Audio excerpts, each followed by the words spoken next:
লক্ষ্মীপুরের ডাকাতিয়া নদী দখল ও দূষণে মারাত্মকভাবে ক্ষতিগ্রস্ত। নদীর পানি ব্যবহার অনুপযোগী হয়ে ছড়াচ্ছে দুর্গন্ধ। এছাড়া নদীর জমি অবৈধভাবে লিজ দেওয়ার অভিযোগ উঠেছে। যদিও প্রশাসন বলছে নদী দখল ও দূষণের বিষয়টি গুরুত্বসহ দেখা হচ্ছে। এক সময়ের প্রমত্তা ডাকাতিয়া নদী এখন মৃতপ্রায়। দখল, বর্জ্য ফেলা আর অব্যবস্থাপনায় হারাতে বসেছে এর স্বাভাবিক প্রবাহ।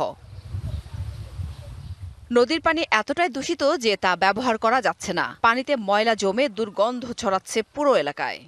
খাওয়া দাওয়া করতাম, অহন তো সব বদ্ধ।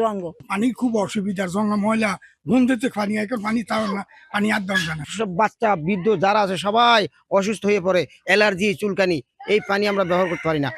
ডাকাতিয়া নদীর তীর দখল করে গড়ে উঠছে স্থাপনা। এতে সংকুচিত হচ্ছে নদীর গতিপথ। নদী দখলমুক্ত করে দ্রুত নৌপথ চালুর দাবি স্থানীয়দের।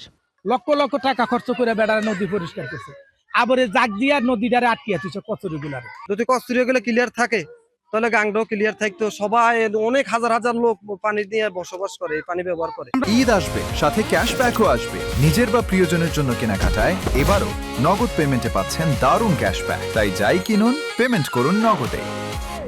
চাই পানিটা পরিষ্কার থাকুক, আমাদের সুস্থভাবে আমরা বসবাস করতে পারি, আর পানি ভালো থাকুক, কচুরি ভানা না থাকে। এ অবস্থায় দ্রুত ব্যবস্থা নেওয়ার আশ্বাস দিল প্রশাসন।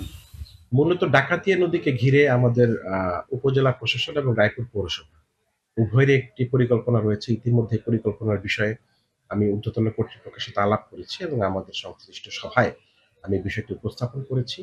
আমরা একটি সমন্বিত কর্ম পরিকল্পনার মাধ্যমে এই ডাকাতিয়া নদীর যে সমস্যাগুলো আছে সেগুলো চিহ্নিত করে সেগুলো সমাধানের জন্য চেষ্টা করব।